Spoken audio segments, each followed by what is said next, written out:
Se puede definir el estrés como un estado de tensión mental o emocional resultante de circunstancias adversas muy exigentes.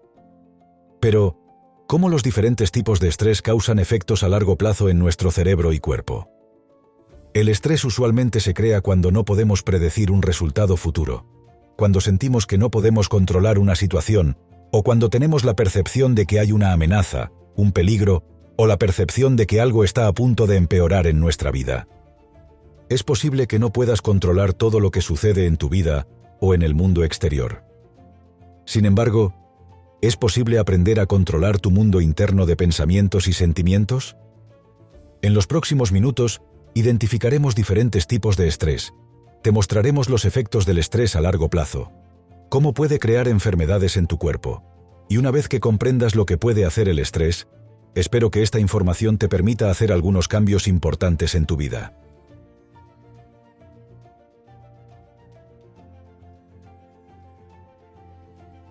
1. Existen 3 tipos de estrés: el estrés físico, el estrés químico y el estrés emocional. El estrés físico son cosas como lesiones, accidentes, heridas, caídas. El estrés químico, gripe, bacterias, virus, niveles de azúcar en la sangre, toxinas en los alimentos. El estrés emocional, tragedias familiares, segundas hipotecas, criar niños siendo soltero o estar atascado en el tránsito. Y todos esos distintos factores estresantes, bien sean físicos, químicos o emocionales, golpean tu cerebro y cuerpo y los desequilibran. De hecho, la definición de estrés es cuando el cerebro y cuerpo salen de la condición de homeostasis. La respuesta al estrés es lo que hace tu cuerpo de forma innata para volver al orden. Cuando tú o cualquier organismo en la naturaleza comienza a percibir un peligro o amenaza en su entorno externo, activas el sistema nervioso primitivo llamado sistema nervioso de lucha o huida. Y cuando la persona o el organismo percibe ese peligro, el cuerpo comienza a movilizar de forma innata enormes cantidades de energía y recursos. Ahora toda la energía se está movilizando para poder adaptarse al estrés del medio ambiente. Entonces, comenzamos a consumir los recursos vitales del cuerpo para poder sobrevivir a la condición en el mundo exterior.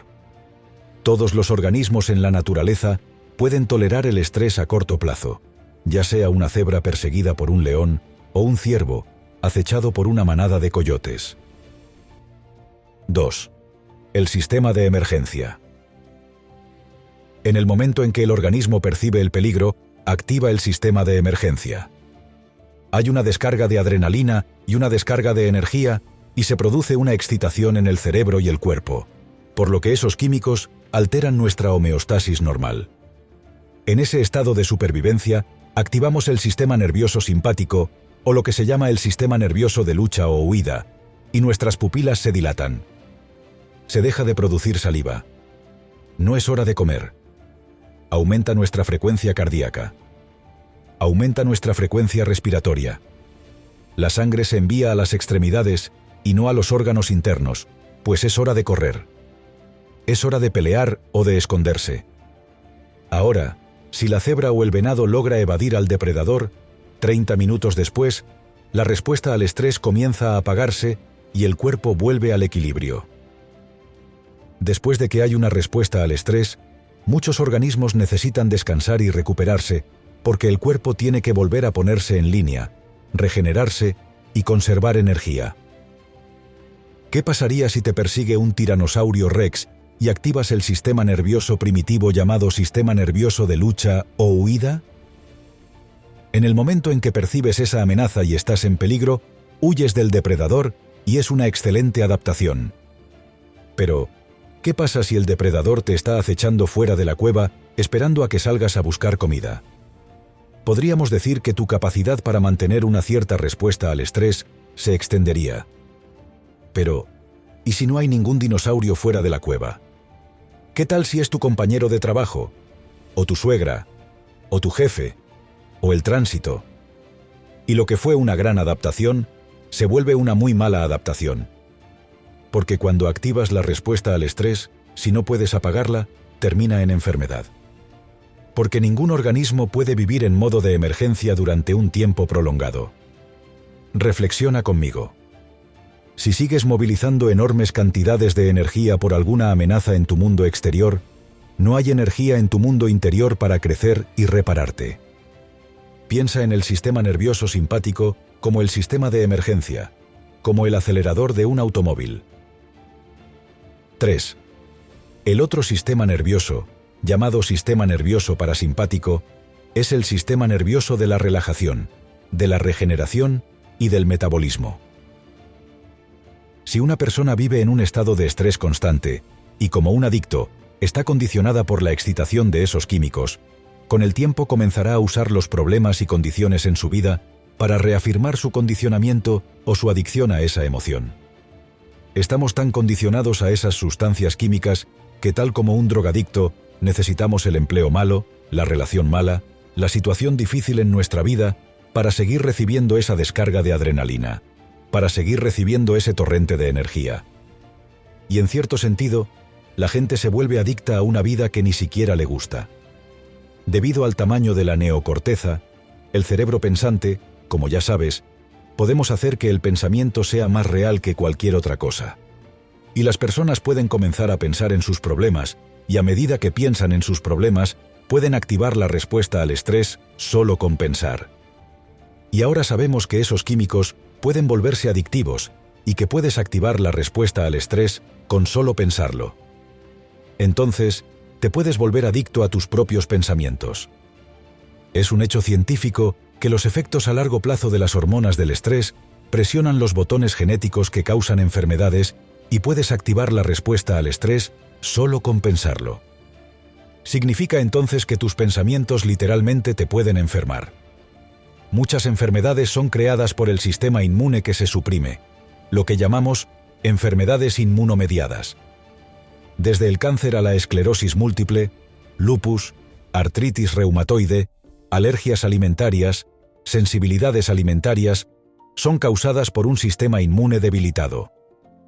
4. Si tus pensamientos pueden enfermarte, ¿es posible que tus pensamientos puedan curarte? Hicimos una investigación en la que tomamos a 117 personas. Queríamos medir sus niveles de cortisol, que es la hormona del estrés, y otro químico llamado IgA, la inmunoglobulina A, la defensa principal del cuerpo contra bacterias y virus. El sistema inmune disminuye, y ahora el sistema inmune se ve comprometido porque toda la energía representa una amenaza en el mundo exterior. Nuestro sistema inmune se suprime y disminuye en los niveles de IgA. Medimos los niveles de cortisol e IgA y sometimos a los participantes a 4 días de entrenamiento. Les pedimos que reemplazaran emociones como ira, frustración, odio, violencia, agresión, competencia y miedo. Esas son las sustancias químicas que se derivan de las hormonas del estrés. Les pedimos que reemplazaran esas emociones de supervivencia por emociones elevadas, emociones sinceras como gratitud, aprecio, amabilidad, cuidado, amor por la vida, alegría por la existencia.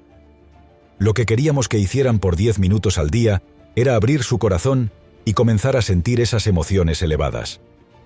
Al finalizar los 3 días y medio, volvimos a medir los mismos valores. Y en su sistema inmune, los niveles de IgA aumentaron colectivamente alrededor del 50%. Sus niveles de cortisol bajaron alrededor del 16,25%. Sus hormonas del estrés disminuyeron y su sistema inmune se activó en gran medida. Significa que cuando comienzas a hacer un cambio en tu forma de pensar y en cómo te sientes, y comienzas a cambiar tu actitud, a abrir tu corazón y a sentir una emoción elevada, esas emociones elevadas comienzan a restaurar y reparar el sistema inmune. Así que hay 3 cosas cuando estás viviendo con las hormonas del estrés en las que mantienes tu atención. Piénsalo. Al perseguirte un depredador, toda tu atención está en tu entorno exterior. ¿A dónde vas? ¿A qué lugar necesitas moverte? ¿Qué objeto necesitas pasar? Y cuando estás bajo el efecto de esos químicos, estás pensando en el tiempo. ¿Cuánto tiempo tengo para llegar ahí? Entonces, el cuerpo, el medio ambiente y el tiempo. Y si donde pones tu atención es donde pones tu energía, Entonces tiene sentido que si toda tu atención está en el cuerpo, está en tu entorno y en el tiempo, ya que estás poniendo toda la atención en esta realidad tridimensional. Cuando las personas están bajo el efecto de esos químicos, extraen del campo invisible de energía que rodea su cuerpo esta fuerza vital y la utilizan para ser químicos, y el campo alrededor de sus cuerpos se encoge, se convierten en más materia y menos energía, más partículas y menos ondas. Las mismas hormonas del estrés aumentan nuestros sentidos para que nos volvamos materialistas. Cuanto más alterados nos sentimos por esa respuesta al estrés o por la reacción emocional de alguna amenaza o peligro, más estrechamos nuestra atención sobre la causa o el objeto. Y cuando hacemos eso, de repente, solo nos estamos enfocando en la materia. Y así, con el tiempo, la gente se engancha o se habitúa a reducir su enfoque. Cuando vives en modo de emergencia, no es momento de crear. No es momento de abrir tu corazón. No es momento de aprender algo nuevo. No es momento de quedarse tranquilo y reflexionar. De hecho, si está activado el gen de supervivencia, piensas en algún nivel y de forma innata que no es el momento de quedarte quieto porque si no, te convertirás en presa. Mientras más personas estén condicionadas o sean adictas a las hormonas del estrés, mayor será su atención en la materia, más comienzan a experimentar la separación de todos y de todo. Ahora, si el estrés se crea por la sensación de estar perdiendo el control de tu vida, que no puedes predecir un resultado o tienes la percepción de que algo o alguien está causando que las situaciones se empeoren en tu vida, entonces, si vives diariamente con las hormonas del estrés, lo que intentamos es tratar de controlar todo en nuestra vida cuando sentimos que perdemos el control. Tratamos de predecir el próximo momento en función de nuestros recuerdos del pasado. Eso significa que las personas bajo estrés anhelan lo conocido. Tratan de volver a lo familiar o conocido porque en la supervivencia, lo desconocido es un lugar aterrador. 6. A medida que cambian su atención de una persona a un problema, a otra persona, a otro problema, a otra cosa, a otro lugar, cada uno de esos elementos tiene una red neurológica en el cerebro. Y la excitación de esos químicos comienza a causar estos circuitos diferentes a medida que cambias tu atención para comenzar a activarse. Ahora el cerebro funciona en un estado incoherente. La excitación de esas sustancias químicas lleva al cerebro a un estado muy analítico y súper enfocado. Piénsalo. Cuando estás bajo estrés, ¿has notado que sigues pensando en el mismo problema una y otra vez? Porque las mismas hormonas del estrés te hacen reducir el enfoque a la causa, porque es lo que haces cuando vives en supervivencia. De hecho, de las infinitas posibilidades que existen en tu realidad, cuando las personas son adictas o viven en un estado estresante, siempre seleccionan el peor de los casos en su mente y se preparan para lo peor. ¿Por qué es eso? Porque en supervivencia, si te preparas para lo peor, con cualquier cosa menos que suceda, tienes más posibilidades de sobrevivir. Por lo tanto, las personas pasan la mayor parte de su vida preparándose para lo peor que les puede pasar cuando viven en un estado estresante. Y el 70% del tiempo, la mayoría de las personas viven en supervivencia. Cuando reaccionas a alguien o a algo, hay un período refractario de sustancias químicas que se crea a partir de tu reacción emocional. Si no sabes cómo regular o detener esta reacción emocional y mantienes esa misma reacción durante horas o días, a eso se le llama estado de ánimo. Si mantienes ese período refractario durante semanas o meses, se le llama temperamento. Si mantienes esa misma reacción emocional durante años, se le llama rasgo de personalidad. Entonces, la mayoría es definida por experiencias del pasado. 7. ¿Hay alguien o algo por lo que valga la pena vivir en ese estado? Ahora que entiendes que el estrés es cuando el cerebro y el cuerpo se desequilibran, y entiendes que los daños del estrés presionan los botones genéticos y crean enfermedades, surge la pregunta: ¿hay alguien o algo por lo que valga la pena vivir en ese estado? Si las personas viven con estrés crónico y están consumiendo de ese campo invisible de energía que rodea su cuerpo, y están movilizando esa fuerza vital para generar sustancias químicas, y el campo alrededor de su cuerpo se reduce, y se sienten más como materia y menos como energía, más como partículas y menos como ondas. Y se sienten separadas o desconectadas de todos y de todo en su vida. Cuando eres materia tratando de cambiar la materia, tiendes a forzar resultados, controlar resultados y predecir resultados. Y solo tenemos cierta cantidad de recursos cuando tratamos de cambiar la materia. Competimos, luchamos, manipulamos, nos esforzamos, esperamos, deseamos, porque estamos experimentando separación. Y sí, puedes lograr tus sueños. Pero si tu materia está tratando de cambiar la materia, y toda tu atención está en tu cuerpo, el entorno y el tiempo, entonces todo lo que creas en tu vida llevará tiempo, porque tendrás que mover tu cuerpo a través del espacio. Y cuando mueves tu cuerpo a través del espacio, te tomará tiempo obtener lo que deseas. 8. Vivir en creación.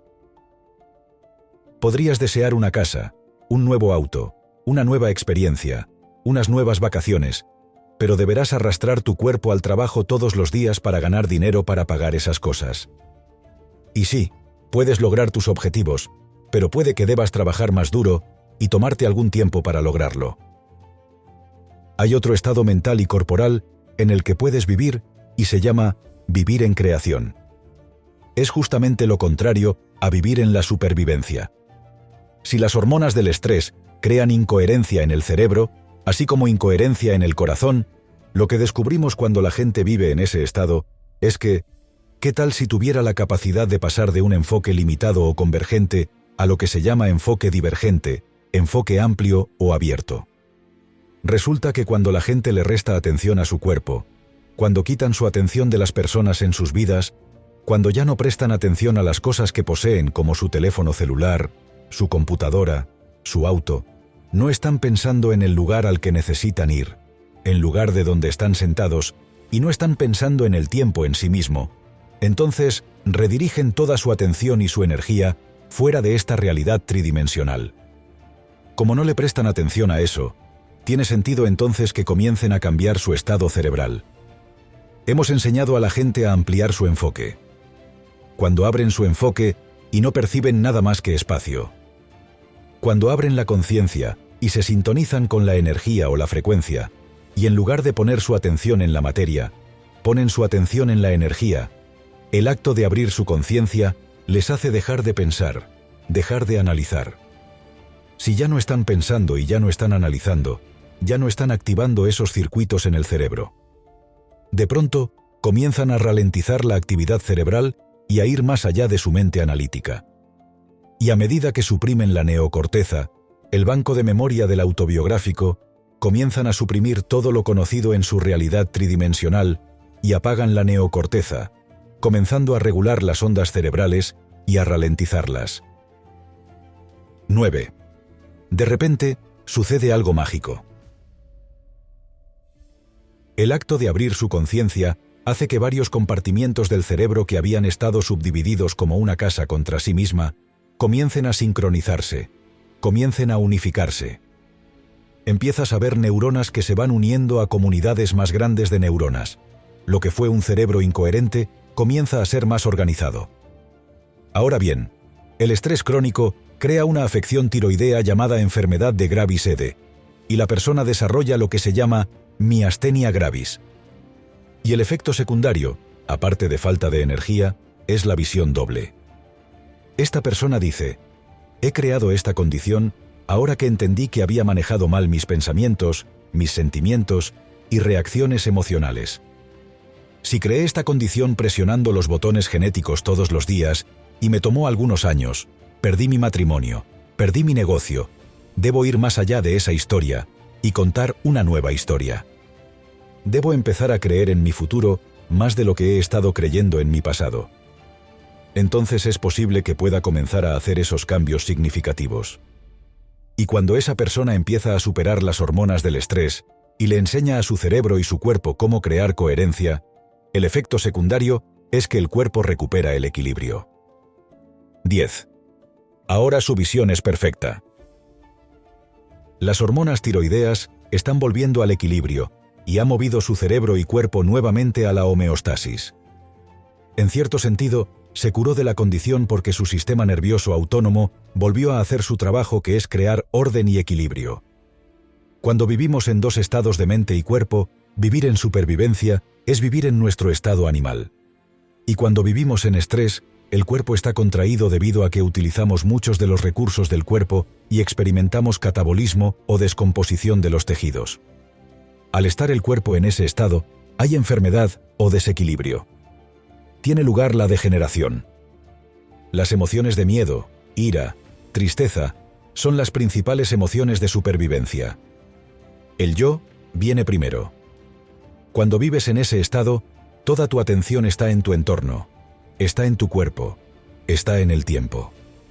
Siempre hay energía perdida en el sistema. Estamos viviendo en modo de emergencia. Estamos enfocados estrechamente o enfocados en objetos. Experimentamos la separación. Determinamos la realidad con nuestros sentidos. Si no podemos verlo, no podemos olerlo. No podemos probarlo. No podemos escucharlo. No podemos sentirlo. No existe. Estamos viviendo por causa y efecto. Esperamos que el entorno cambie para darnos alivio de la incomodidad que sentimos dentro de nosotros. En supervivencia y estrés, no vemos muchas posibilidades porque no es momento de crear. El cerebro y el corazón funcionan en un estado incoherente, y en supervivencia, anhelamos lo conocido porque lo desconocido es un lugar demasiado aterrador. Ahora bien, cuando comenzamos a crear el estado creativo, podríamos llamarlo el aspecto divino de nosotros. En la creación, el cerebro y el cuerpo regresan a la homeostasis. Hay expansión de energía, liberación de energía de los tejidos. El cuerpo entra en anabolismo o reparación de tejidos. Hay salud, hay orden, regeneración en el cuerpo. Las emociones elevadas y sinceras como el amor, la alegría, la confianza, el conocimiento y la gratitud comienzan a movilizar todas esas nuevas sustancias químicas que comienzan a reparar y regenerar el cuerpo. Cuando estamos en ese estado sincero, tendemos a ser menos egoístas y más desinteresados. Ya no tenemos la atención en nuestro cuerpo, en las cosas y personas en nuestra vida, en el entorno ni en el tiempo. La energía siempre se crea en el proceso creativo. Hay crecimiento y reparación. Ampliamos o abrimos nuestro enfoque y cuando lo hacemos de forma apropiada, nos sentimos menos separados y más conectados con algo más grande. Empezamos a imaginar y soñar con una realidad más allá de nuestros sentidos. Ahora estamos interesados en causar un efecto. Vemos todas las posibilidades en lugar de las limitaciones. El cerebro y el corazón entran en coherencia y ahora lo desconocido se convierte en la aventura. ¿Por qué es eso importante? Porque si vamos a crear algo nuevo en nuestra vida, debemos anhelar lo desconocido.